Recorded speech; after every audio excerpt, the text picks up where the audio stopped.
Do we have too much government? We need to put people ahead of corporate profits. This system is so lopsided. This threat is a real threat to democracy. And I think that's really important. That's something we haven't been doing in this country for a long time. Where do you start? What do you do? How do you do it? Access to Democracy and other Eagan community television programming is supported by Thomson Reuters, makers of Westlaw Next and based in Eagan. Through Westlaw Next and other innovative online services, Thomson Reuters is the world's leading source of intelligent information for businesses and professionals. Online at thomsonreuters.com. And by U.S. Federal Credit Union, the member-owned financial institution offering service, value, and experience you can trust to the greater Twin Cities community.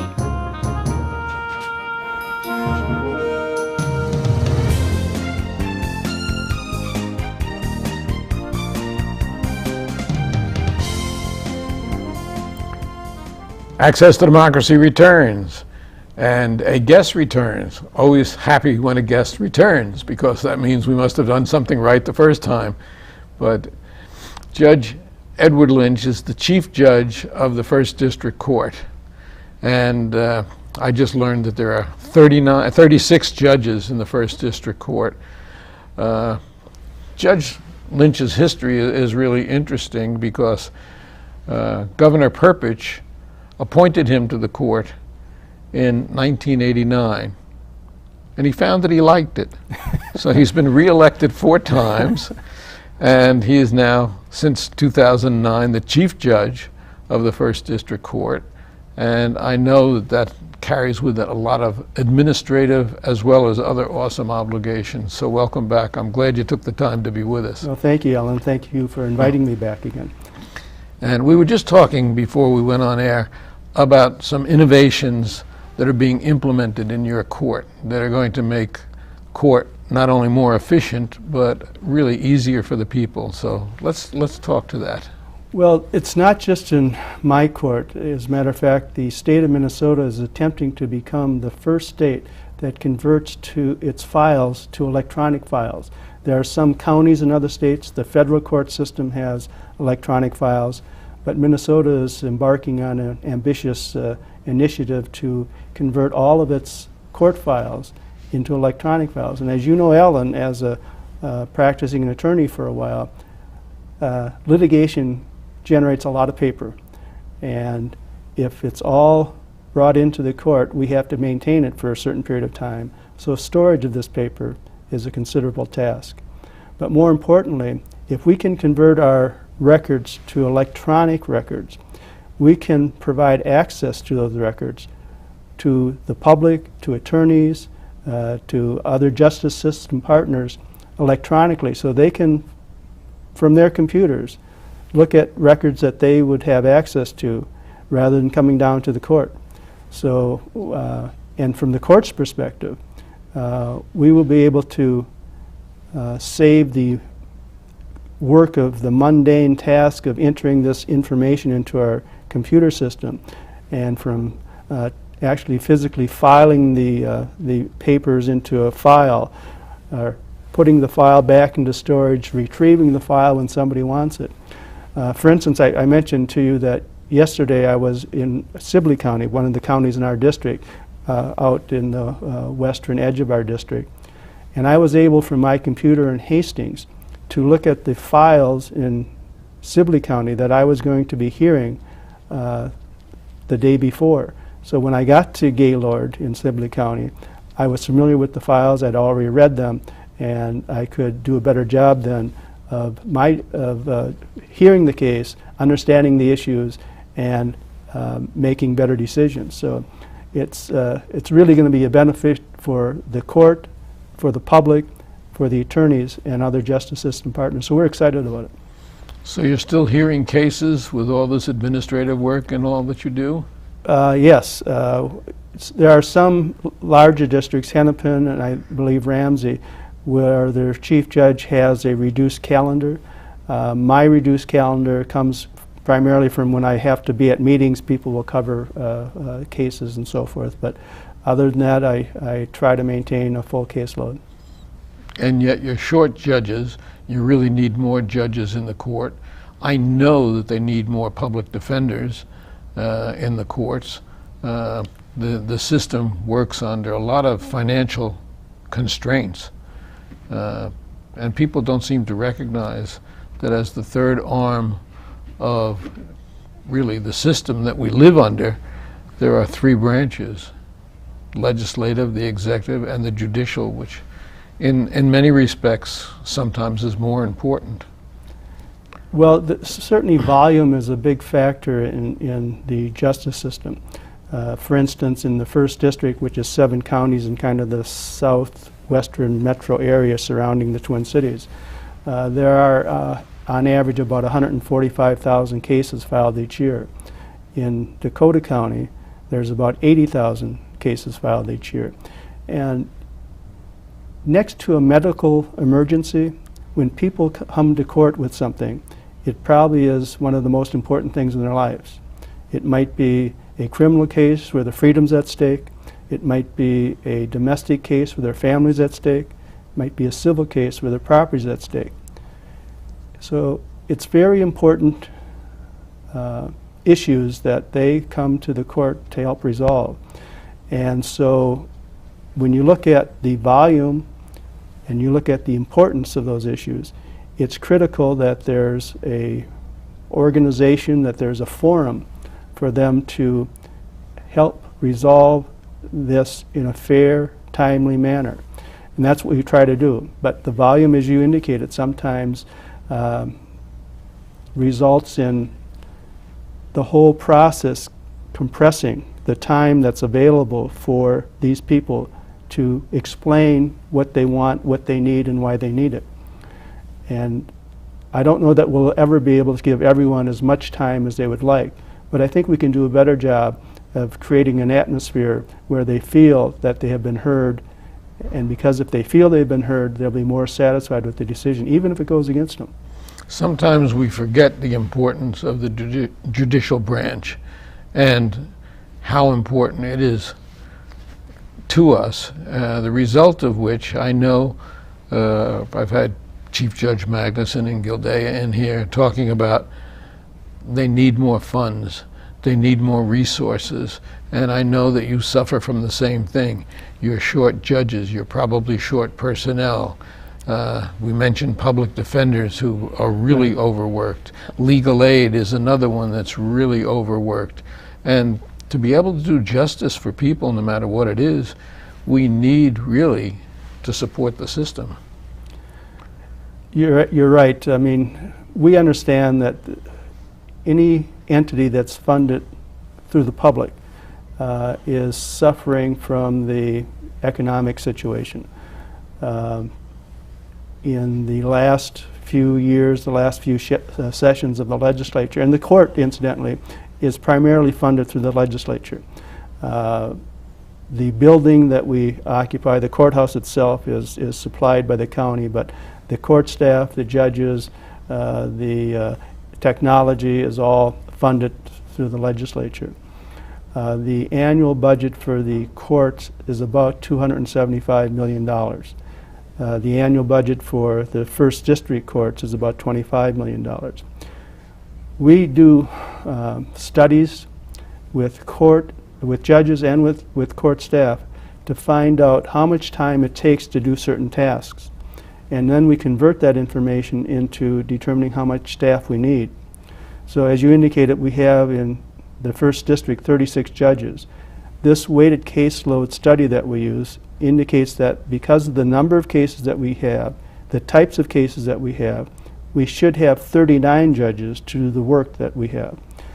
The staffing study indicates that we should have 197 staff. We have 183. So there are shortages. And we're trying to make our operation more efficient so that we can not have the short staffing impact the service that we provide to the people. But eventually it will, and it does. But funding is critical, obviously. And I think the more that people realize the important role of the court in the entire social fabric, I think the more willing they will be to understand that funding that entity is important. And I have to say that the legislature really has recognized that the court is important to society. Despite the budget deficit the last session, it did not cut our budget. It did not increase it, but it did not cut our budget. And so we're very grateful for that. But as a practical matter, we are probably going to need additional funding to keep pace with the work that we have to do. And the more people understand that, I think the more support we'll have. There's that old expression, justice delayed is justice denied, and it's probably more true than people realize also. Delay is always a problem. I mean, people's memories fade, the ability to provide the type of evidence and testimony that is needed, and just the expense involved for people who are waiting to get relief. For instance, if you're a small business person and somebody owes you some money for a contract you did, and that money will make the difference whether you stay open or not. And if you can't get into court to have that case heard for a year or 2 years, you're not likely to stay open. So the court provides not only for public safety, but also for economic stability and social order. So when you consider the role and the responsibility of the courts and the importance of the courts, I think that it's easy to see that we need to have a vibrant court system in order to maintain the type of public safety and economic stability and social order that's needed. And as you know, Alan, in developing countries, one of the biggest factors for them to obtain investments from businesses is a stable court system, because the businesses want to make sure that if they do business in that country, they're going to have a forum where they can get fair, timely relief from any of these disputes that they might have. That's true. Now, among other things, you've been a prolific writer, and you've had a lot of articles published, and one quite recently, as a matter of fact, in the Star Tribune. But one of the things you've written about is the importance of the judiciary and domestic cases, which sometimes precipitate all sorts of violence. And how do you approach trying to handle domestic cases to protect the children, to get the parties so that they don't hate each other to the point that violence occurs? What systems do you have for that? Well, when people get to the point where they feel they have to dissolve their marriage, they can no longer live together, they come to the court for assistance. They need a court order to officially dissolve their marriage so that they can continue on in their life as single people. What we have done, not only in Dakota County, but in a number of other counties in the state, is to try and bring these people in early on in this proceeding to dissolve their marriage, to sit down with them and talk to them and tell them what likely will happen and how this will progress and what happens to their families when this is going on. It's unfortunate, but it's almost like a mediation. Well, it's kind of a preview. Judges will usually go out and talk with them. We won't have our robes on. We'll sit down at the table with them. Their attorneys will be there if they're represented. And we'll say, well, you can do this one of three ways. You can decide this issue and your future yourselves with the help of your attorneys. Or you can have a judge decide it. And at the end of the trial, no matter how good your attorneys are, no matter how many witnesses you call, no matter how long the trial takes, I won't know as a judge as much about your situation as you do right now. And the way you go through this, if you start litigating everything, what you're going to be doing is submitting affidavits to a judge to get the relief that you want. And normally those affidavits, instead of giving the judge the information that the judge needs, talk about how bad the other person is. And once that happens, things deteriorate quickly. And there's going to be tension, there's going to be anger, there's going to be hurt feelings, and your kids are going to know about it. And there's going to be graduations, there's going to be marriages, there's going to be baptisms in the future. Your kids are going to want both of the parents at those events. And depending upon how they go through it, they may or may not be invited. And they may or may not be invited at the same time. So it's And not... you can't get those occasions back, No, unfortunately. When Absolutely. they're gone, you know, suddenly if somebody realizes years later that they made a mistake, you can't make it all right in terms of the past. And you know, parenting typically is about sacrifice. When you're a parent, you look at what's best for your child. You don't look at what's best for you.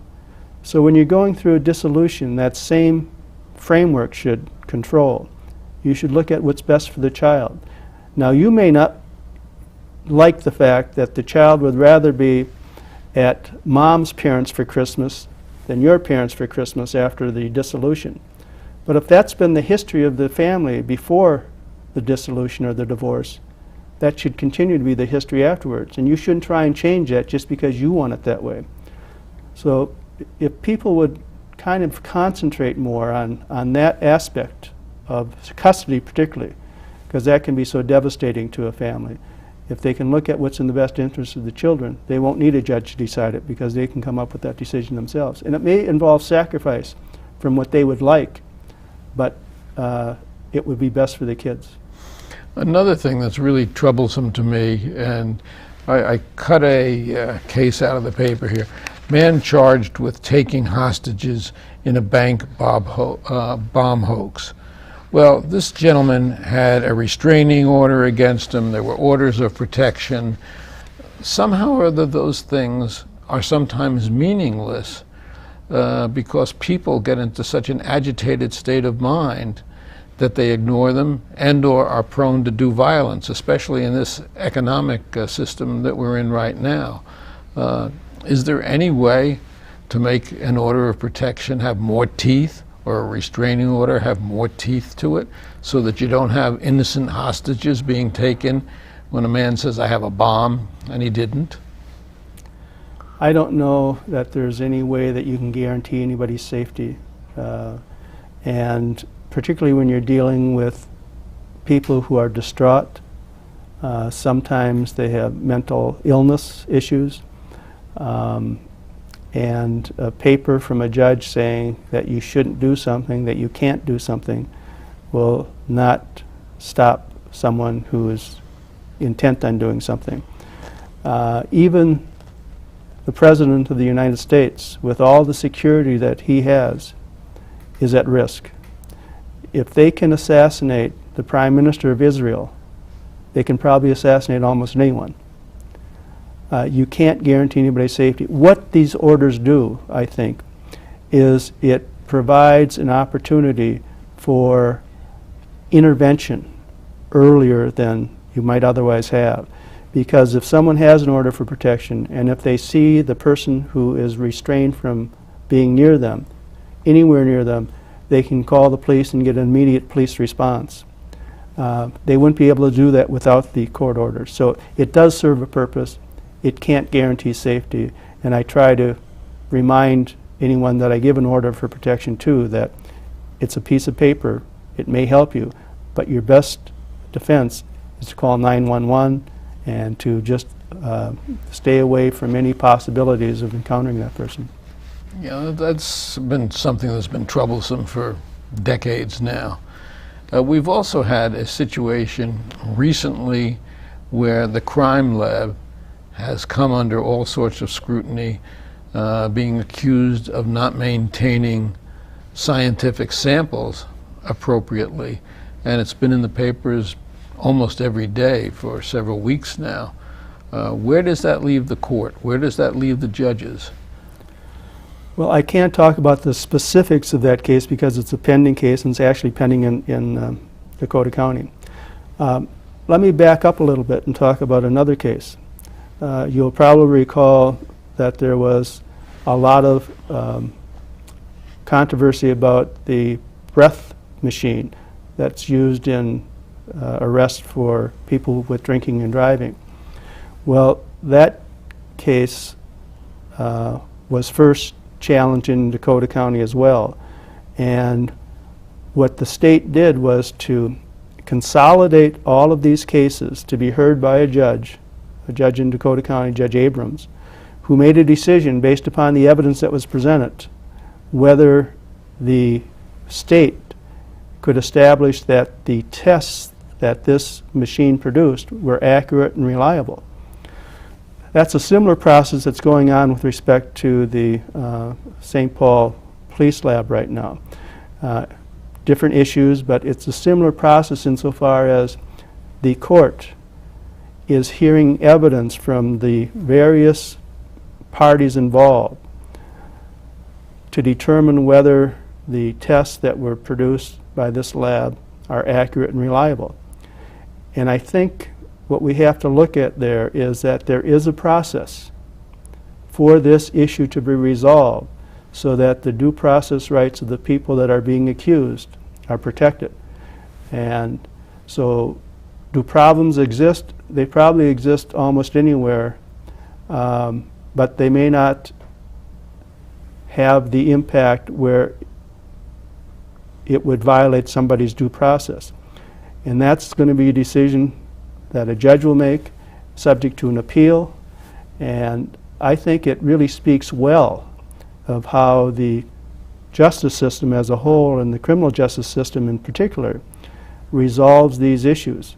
It's a rather methodical presentation of evidence from people that are experts in the field, presenting to the judge the type of information that the judge will need to make an informed decision regarding that particular issue.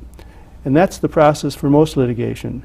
And it's the adversarial system that I think, at least in our country and in many of the European countries, has been chosen as the preferable method to resolve these disputes. I think it's working. It's a really interesting situation. And I didn't realize, for instance, that the police agencies in Dakota County sent this type of material to the St. Paul Crime Lab. And apparently we're not the only county that did that, so that there's several counties, so that if the maintenance of that material was tainted to make it inadmissible, we're not just talking about a few cases in Dakota County. It has much larger parameters than that. Well, there are a few labs. The Bureau of Criminal Apprehension probably does the most forensic work for various counties, depending upon the type of work. St. Paul Crime Lab, I think, has done work for Ramsey County, Washington County, and Dakota County primarily. Hennepin County, I believe, has its own crime lab. And when you look at the volume of cases, for instance, in Minnesota, my recollection is that in 2011, there was over 800,000 criminal cases.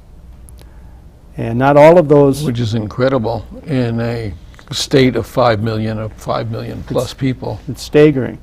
And not all of those cases require forensic analysis of evidence.